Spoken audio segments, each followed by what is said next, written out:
وأحسن منك لم تر قط عيني وأجمل منك لم تلد النساء خلقت مبرأ من كل عيب خلقت مبرأ من كل عيب كأنك قد خلقت كما تشاء كتاب أنزلناه إليك مبارك ليدبروا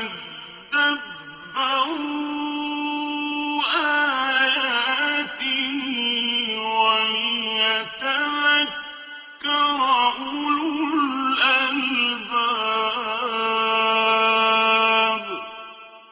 یہ کتاب برکت والی ہے جسے ہم نے آپ کی طرف نازل فرمایا ہے تاکہ دانش مند لوگ اس کی آیتوں میں غور و فکر کریں اور نصیحت حاصل کریں۔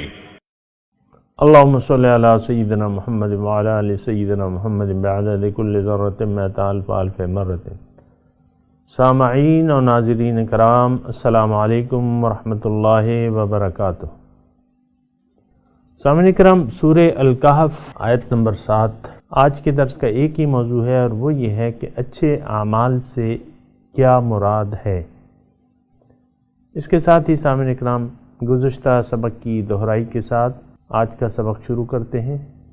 إِنَّا جَعَلْنَا مَا عَلَى الْأَرْضِ زِينَةً لَهَا لِنَبْلُوَهُمْ أَيُّهُمْ أَحْسَنُ عَمَلًا۔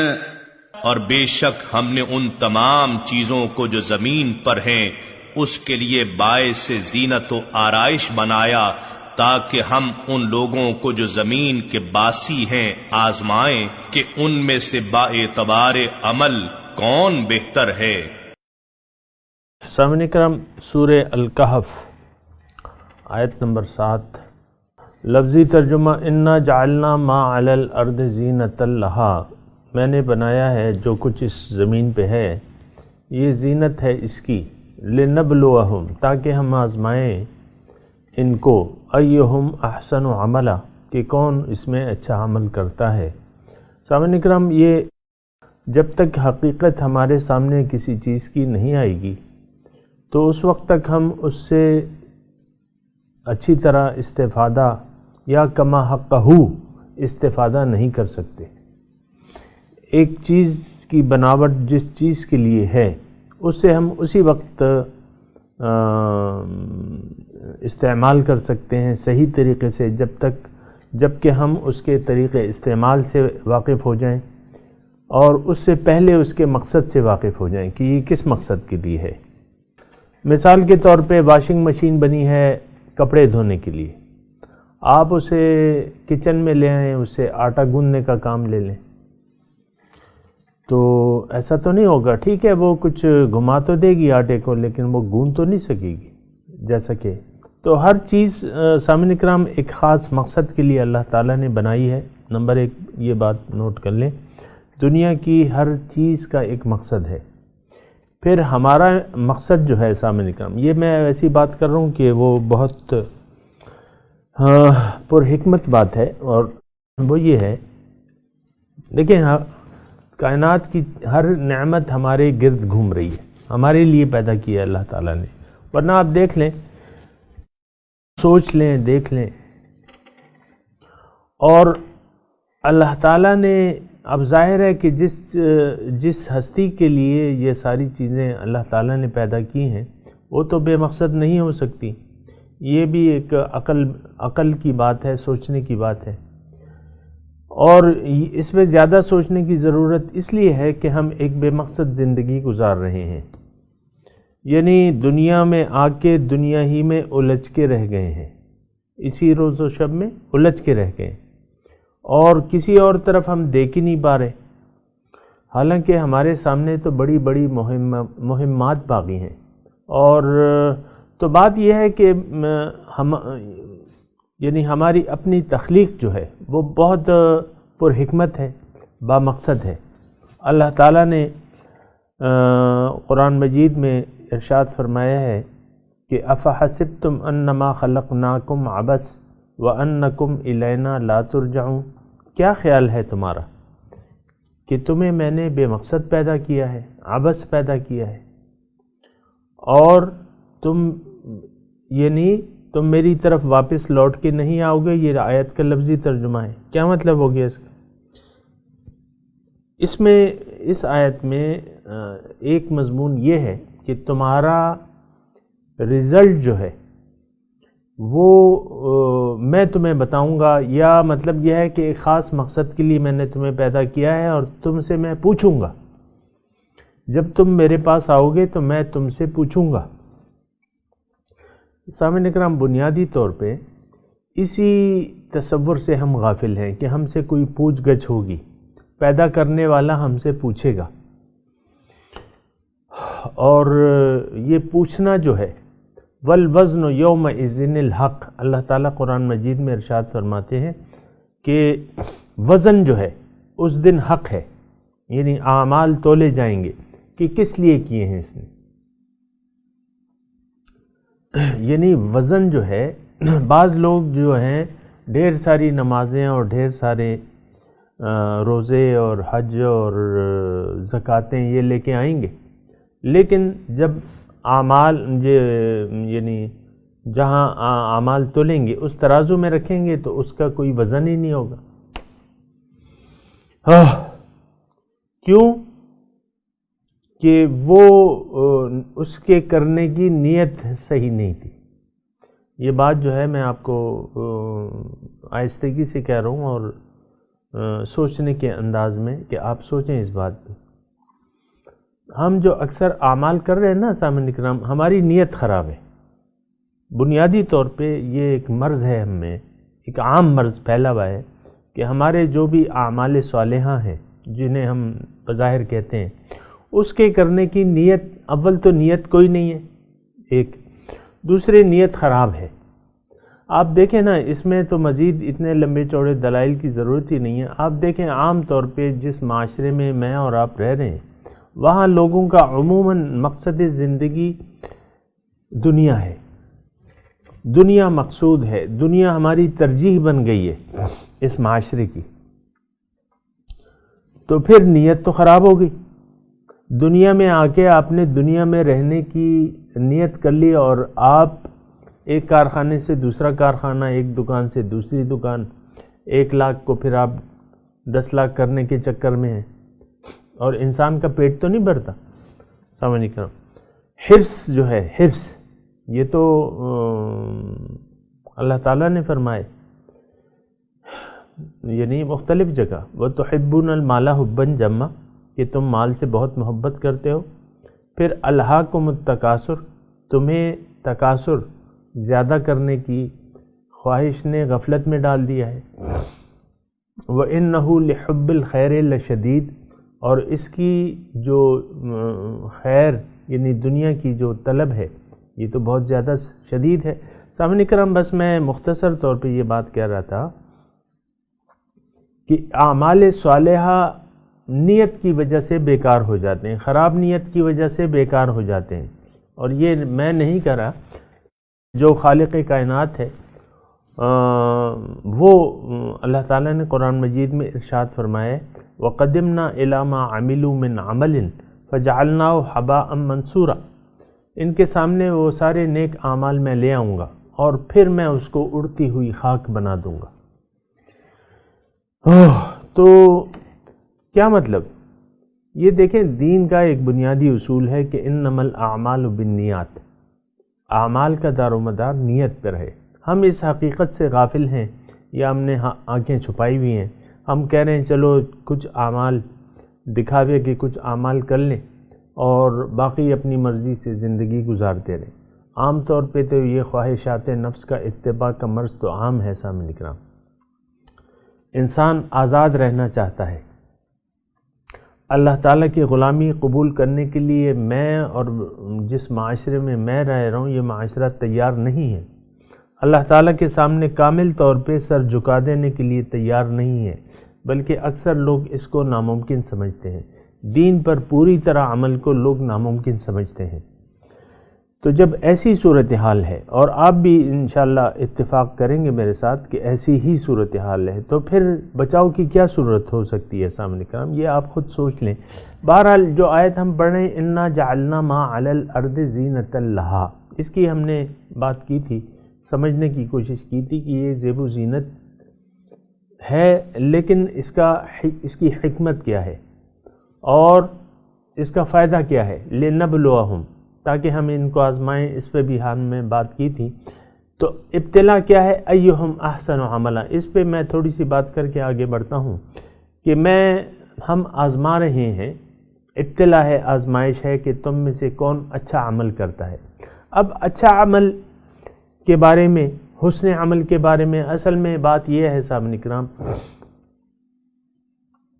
کہ دین کی ہر بنیادی حقیقت سے ہم ناواقف ہیں، اور ناواقف رہنا چاہتے ہیں۔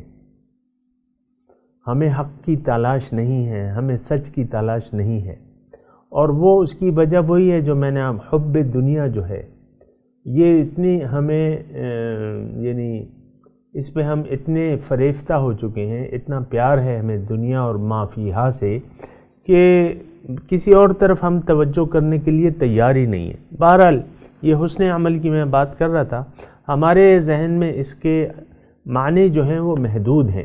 اچھا عمل جو ہے، مثال کے طور پہ آپ لوگ کہتے ہیں کہ بھئی غریبوں کا خیال رکھو، یتیموں کی سرپرستی کرو، بیواؤں کی مدد کرو، اور خیرات صدقات یہ دیا کرو، اور کسی کو تکلیف نہ پہنچاؤ، یہ اچھا عمل ہے۔ اب بعض لوگ اس اچھے عمل کو انہوں نے بس انہی کاموں تک محدود کر لیا ہے، وہ پھر نماز سے بھی فارغ ہیں، روزے سے بھی فارغ ہیں۔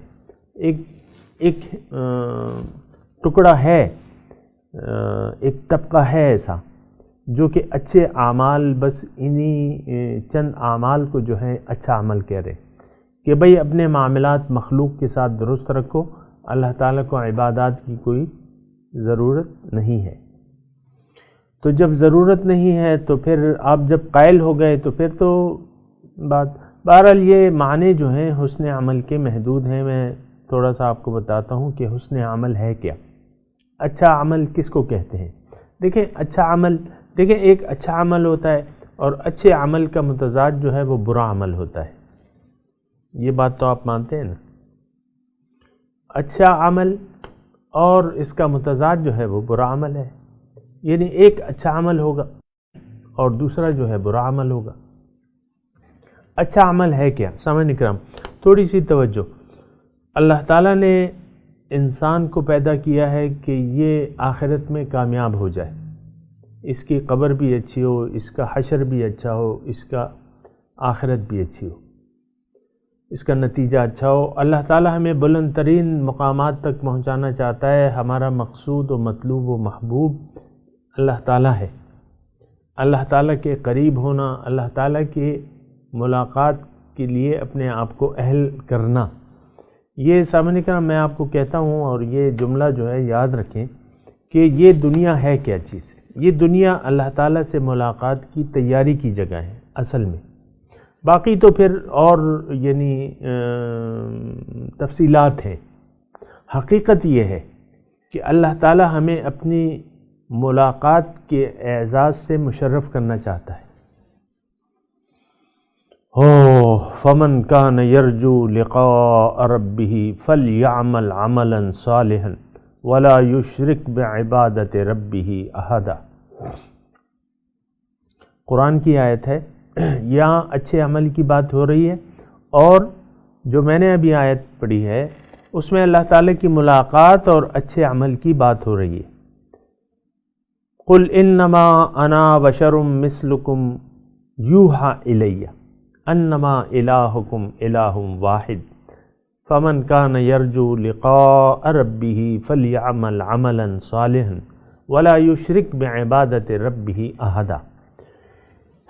تو اللہ تعالیٰ نے ارشاد فرمائے اس آیت میں جو میں نے ابھی پڑھی ہے آپ کو کہ آپ ان سے کہہ دیجئے کہ میں تو تمہاری طرح کا ایک انسان ہوں، مجھ پہ وحی کی جاتی ہے، اور وہی کیا ہے؟ انما الہکم الہ واحد، کہ اے لوگو تمہارا مقصود، محبوب، مطلوب اور معبود ایک ہے۔ اب فمن کان یرجو لقاء ربہ، وہی بات آ گئی نا جو میں آپ کو کہہ رہا تھا۔ اب جو امیدوار ہے اپنے رب سے ملاقات کا، مقصود واحد اللہ ہے، اب جو اللہ سے ملاقات کا امیدوار ہے تو کرنا کیا ہے؟ فَلْيَعْمَلْ عَمَلًا صَالِحًا، عمل صالح کرے۔ یہاں بھی احسن عملہ ہے، وہاں بھی احسن عمل صالح کرے، اچھا عمل کرے۔ وَلَا يُشْرِكْ بِعِبَادَةِ رَبِّهِ أَحَدًا، اب دیکھیں اس میں خود بخود تفصیل آ گئی کہ رب کی بندگی میں کسی کو شریک نہ کرے۔ تو شرک فی العبادت، اس پہ میں تھوڑا سا بات کرتا ہوں تاکہ حسن عمل کی حقیقت ہمارے سامنے آ جائے۔ یعنی اللہ تعالیٰ نے جو میں نے ابھی دوسری آیت پڑھی ہے کہ فَلْيَعْمَلْ عَمَلًا صَالِحًا وَلَا يُشْرِكْ بِعِبَادَةِ رَبِّهِ أَحَدًا، وہ عمل صالح کرے اور کرے کیا؟ وَلَا يُشْرِكْ بِعِبَادَةِ رَبِّهِ أَحَدًا، اپنے رب کی بندگی میں کسی کو شریک نہ کرے۔ سامعین کرام، بات یہ ہے، اب آگے چلتے ہیں تھوڑا سا، بات یہ ہے کہ اللہ، یہ شرک کیا چیز ہے، شرک کی حقیقت کیا ہے۔ بات اگر ہم اختصار کے طور پہ سمجھنا چاہتے ہیں تو حقیقت یہ ہے کہ اللہ تعالیٰ نے انسان کی کامیابی اور نجات زندگی گزارنے کے خاص طریقے میں رکھی ہے، یا اگر میں ان الفاظ کو اس طریقے سے کہوں کہ اللہ تعالیٰ نے انسان کو اختیار دے دیا ہے زندگی گزارنے کا، کہ تم اپنی مرضی سے زندگی گزار سکتے ہو، اپنے مقاصد طے کر سکتے ہو اپنے طور پہ۔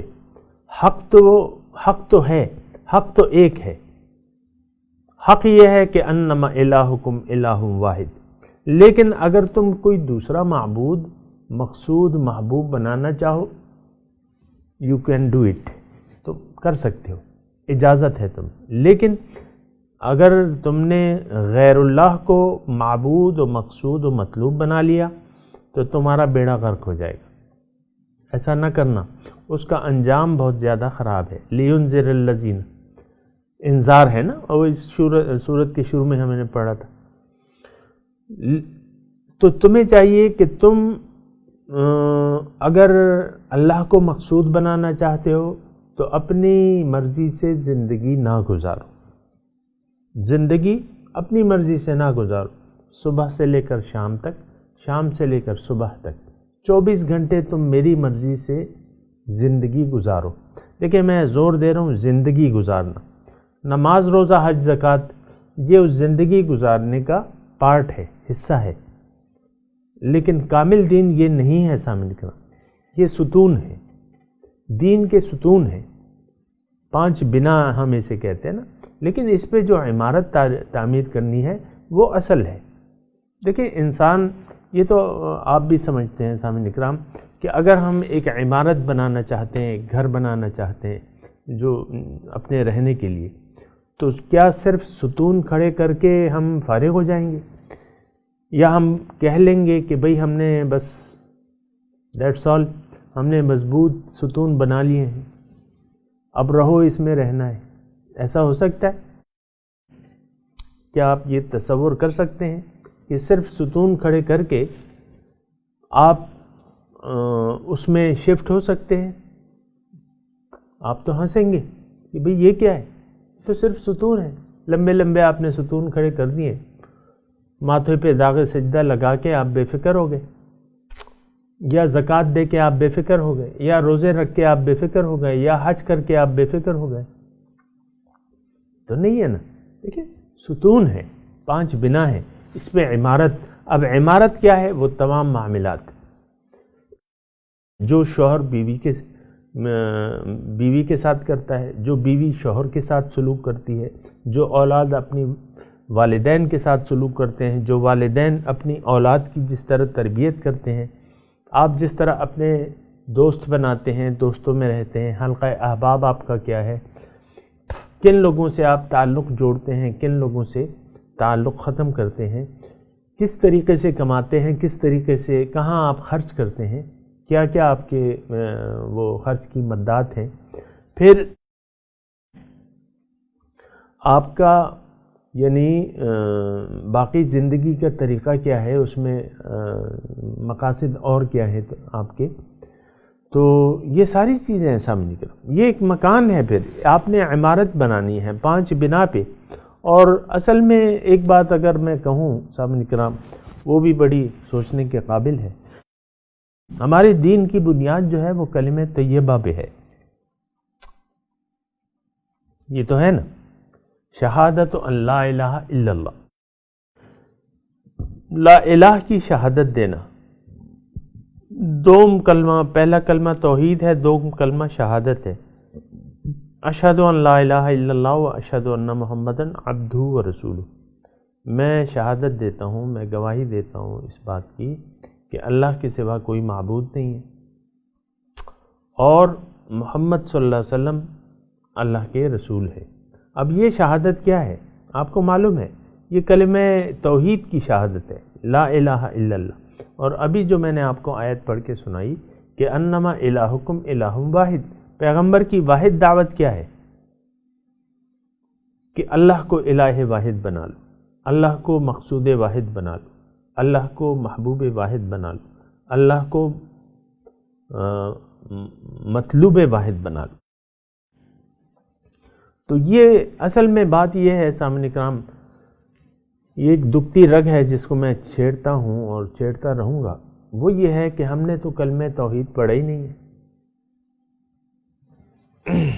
اقرار باللسان و تصدیق بالقلب، زبان سے اقرار اور دل سے تصدیق. ہم نے ایک کام کیا ہے، زبان سے اقرار کیا ہے، دل ہمارا تصدیق نہیں کرتا کہ اللہ میرا الہ واحد ہے، اللہ میرا مقصود واحد ہے. ہمارا دل یہ تسلیم نہیں کرتا کہ صرف اللہ کو محبوب بنا لیا جائے. یہ اور بھی تو ہیں، اللہ کے سوا اور بھی تو میرے معبود ہیں، میرے محبوب ہیں. تو یہ بنیادی طور پہ سامنے کرام ہم نے وہ کلمہ جو پڑھنا چاہیے تھا، وہ کلمہ توحید ہم نے پڑھا ہوا نہیں ہے. اس کو پڑھنے کی ضرورت ہے، اس کو پڑھنے کی ضرورت ہے. اور پڑھنے سے پہلے آپ نے یقین کامل کرنا ہے کہ ہاں انما الہکم الہ واحد، جو پیغمبر کی واحد دعوت ہے وہ یہی ہے کہ اللہ کو اپنا مقصود و مطلوب و محبوب بنا لو اور اللہ کے سوا محبتیں نہ پالو. کیوں کہ ما جعل اللہ لرجل من قلبین فی جوفہ، اللہ نے کسی کے سینے میں 2 دل نہیں بنائے.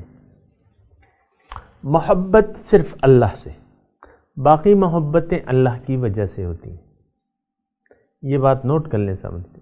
باقی محبتیں جو ہیں یہ نہیں 2 محبتیں ہو ہی نہیں سکتی کیونکہ دل ایک ہے. دل ہے ایک ہے، اس میں ایک ہستی کی محبت سما سکتی ہے، یا اللہ یا ما سوی اللہ. یہ سامنے کرام یہ نوٹ کر لیں. باقی محبتیں ہیں لیکن وہ اللہ کی وجہ سے ہیں. مثال کے طور پہ ہمارے آقا ہیں حضور صلی اللہ علیہ وسلم، اگر ہم ان سے پیار کرتے ہیں تو وہ اللہ کی وجہ سے کرتے ہیں. پھر جو دیگر محبتیں ہیں وہ بھی پھر ہم اللہ کے لیے خاص کریں گے، اللہ کی وجہ سے کریں گے. یہ بات نوٹ کر لیں سامنے کرو. بلکہ یہ بات فیصلہ کر لیں، آپ اس پہ سوچیں کہ 2 محبتیں ہو ہی نہیں سکتی. ایک مثال اگر میں آپ کو تھوڑی سی دوں کہ دعویٰ تو ہم کرتے ہیں اللہ تعالیٰ کی محبت کا، اس میں کوئی شک نہیں ہے، لیکن وہ صرف دعویٰ ہی ہے. اور وہ دعویٰ کچھ اس قسم کا ہے جو میں آپ کو ابھی مثال دے رہا ہوں. ایک حسین لڑکی جا رہی تھی راستے پہ، چہرہ کھلا ہوا تھا. ایک نوجوان غیر شادی شدہ جو کسی لڑکی کی تلاش میں تھا کہ کوئی لڑکی پسند آئے تو اس سے نکاح کر لوں. تو لڑکی جا رہی تھی تو بس اس نے صورت دیکھی اور مر مٹا اور اس کے پیچھے ہو لیا، اور لڑکی نے دیکھا کہ بھائی جی میرا پیچھا کوئی میرا پیچھا کر رہا ہے۔ اس نے مڑ کے دیکھا تو لڑکا تھا۔ لڑکے سے پوچھا لڑکی نے کہ کیا بات ہے بھائی؟ اس نے کہا بس تم تو میرا دل لے گئی ہو، قربان تیری صورت کی، کیا آنکھیں ہیں، کیا رخسار ہیں، کیا ہونٹ ہیں، کیا حسن اللہ تعالیٰ نے تمہیں دیے۔ میں تو اگر شادی کروں گا تم سے، اور تم سے میں شدید محبت کرنے لگا ہوں، تمہارا عاشق ہو گیا ہوں۔ لڑکی نے کہا اچھا، وہ بات تو تمہاری صحیح ہے، اور لڑکے نے یہ بھی کہا کہ بھئی میں نے شادی کرنی ہے، میں نکاح کرنا ہے اور یہ وہ نا۔ تو لڑکی نے کہا ٹھیک ہے، تم جو کہہ رہے ہو وہ تو صحیح ہے، لیکن تمہیں میں ایک مشورہ اور دیتی ہوں، تم پیچھے مڑ کے دیکھو، میری ایک چھوٹی بہن ہے اور وہ مجھ سے لاکھ درجے حسین ہے۔ اس نے جب گردن جھکا کے پیچھے دیکھا تو لڑکی نے ایک زناٹے دار تھپڑ اس کے منہ پہ جڑ دیا۔ ابھی تو کہہ رہا تھا مجھ سے محبت ہے، اب پیچھے مڑ کے دیکھتا ہے، ذلیل جاؤ، میں نے نہیں کرنی تم سے شادی۔ ایک مثال میں نے عرض کی ہے، محبت کا دعویٰ اللہ سے، اور پھر ہم پیچھے مڑ کے دیکھیں دنیا کی طرف، لعنتی دنیا کی طرف، دنیا پہ ریجھ جائیں۔ تو بات یہ ہے سامعین کرام، اپنی محبت کے دعوے کو ذرا تولنا چاہیے۔ محبت کا دعویٰ ہے، لیکن جب دین کے معاملے میں خرچ کی بات آتی ہے، کوئی مسجد بنا دے، نہیں، پھر نہیں بنانی۔ بہت سے لوگ یہ کرتے ہیں نا، دعوے کرتے ہیں، اور پھر مثال کے طور پہ 1 کروڑ پتی ہے، مسجد بنا سکتا ہے، محلے میں مسجد کی ضرورت ہے، وہ بھی اسی محلے میں رہتا ہے، 2 کروڑ خرچ کرنے سے اس پہ کچھ فرق نہیں پڑتا ہے، وہ کروڑ پتی ہے، ارب پتی ہے۔ لیکن آپ نے دیکھا ہے کبھی یہ تمام مسجدیں جو بن رہی ہیں، یہ مسجد کے آگے یعنی وہ ایک آپ پلنگ بچھا کے بیٹھ جاتے ہیں کہ چندہ دو۔ کبھی آپ نے اپنے گھر کے لیے گھر کے باہر پلنگ ڈالا ہے؟ گھر کے آگے کبھی آپ نے پلنگ ڈالا ہے؟ نہیں ڈالا۔ اللہ کے گھر کے لیے آپ پلنگ ڈال لیتے ہیں کہ بھئی اس کے لیے دو، یہ چھت ڈالنی ہے، یہ ریت لانی ہے، بس، اور جنت میں گھر بنا لو۔ یہ آپ پھر لاؤڈ سپیکر پہ یہی کہتے رہتے ہیں۔ تو یہ محبت کے دعوے جو ہیں یہ فضول ہیں۔ بہرحال سامعین کرام، مضمون جاری ہے، اور ابھی میں تلاوت کرتا ہوں، آپ میرے ساتھ دہرائیے۔ اعوذ باللہ من الشیطان الرجیم، بسم اللہ الرحمن الرحیم۔ انا جعلنا ما علی الارض زینۃ لها لنبلوہم ایہم احسن عملا۔